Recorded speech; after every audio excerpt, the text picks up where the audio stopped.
എല്ലാവർക്കും ഹൃദയം നിറഞ്ഞ ദീപാവലി ആശംസകൾ. ഇന്ന് തയ്യാറാക്കാൻ പോകുന്നത് മാമ്പഴം വെച്ചിട്ടുള്ള ഒരു ലഡുവാണ്. അപ്പോൾ ആദ്യം നമുക്കതിന് വേണ്ടത് കോക്കനട്ട് പൗഡറാണ്. ഒരു 50 ഗ്രാം കോക്കനട്ട് പൗഡർ നമുക്ക് ആദ്യം ഒന്ന് ചൂടാക്കിയെടുക്കാം. ചൂടായി കഴിഞ്ഞു. ഇനി നമുക്കൊരു പാത്രത്തിലേക്ക് ഇട്ട് കൊടുക്കാം.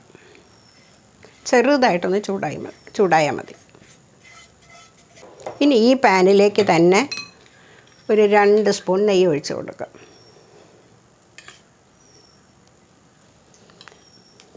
ഇതൊരു 100 ഗ്രാം പഴുത്ത മാങ്ങ തോലൊക്കെ ചെത്തി നുറുക്കി മിക്സിയിൽ അരച്ചെടുത്താണ്. ഇതിലെ ജലാംശം നമുക്കൊന്ന് വറ്റിച്ചെടുക്കാം. ആദ്യം ജലാംശം ഒന്ന് വറ്റിക്കഴിഞ്ഞു. ഇനി ഇതിലേക്ക് നമുക്കൊരു 40 ഗ്രാം പഞ്ചസാര ഇട്ട് കൊടുക്കാം. വീണ്ടും അതേപോലെ തന്നെ ചെറിയ തീയിൽ ഇളക്കി കൊടുക്കാം.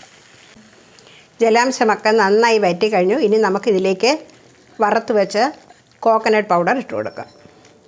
അത് നന്നായി ഇളക്കുക. ഒരു 2 മിനിറ്റ്. ഒരു 50 ഗ്രാം മിൽക്ക് പൗഡറാണ്, അതും കൂടി ഇതിലേക്ക് ഇട്ട് കൊടുക്കുക. തീ ഒന്ന് ഓഫ് ചെയ്തതിന് ശേഷം ചേർത്ത് ഇളക്കാം, കട്ടയില്ലാതാകാൻ വേണ്ടിയിട്ടാണ്. ഒപ്പം തന്നെ കുറച്ച് ഏലക്കാപ്പൊടി ചേർത്ത് കൊടുക്കുക.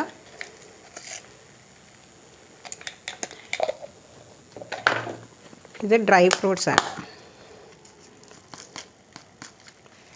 ബദാമും കശുവണ്ടിയും പംകിൻ സീഡും കൂടി പൊടിച്ചതാണ്. അതും നമുക്കിതിലേക്ക് ഇട്ട് കൊടുക്കാം.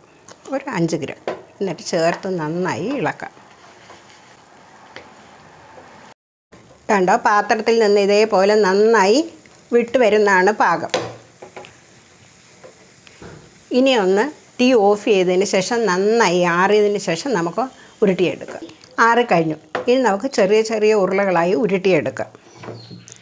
വേണ്ട, ഇതേപോലെ ഉരുട്ടിയിട്ട് നാളികേര പൗഡറിൽ മുക്കി ഉരുട്ടി ഇങ്ങനെ വയ്ക്കാം. എല്ലാവരും ഈ ദീപാവലിക്ക് ഈ ഒരു സ്വീറ്റ് തയ്യാറാക്കി നോക്കുക, സപ്പോർട്ട് ചെയ്യുക. എല്ലാവർക്കും ഒരിക്കൽ കൂടി ഹൃദയം നിറഞ്ഞ ദീപാവലി ആശംസകൾ. നന്ദി, നമസ്കാരം.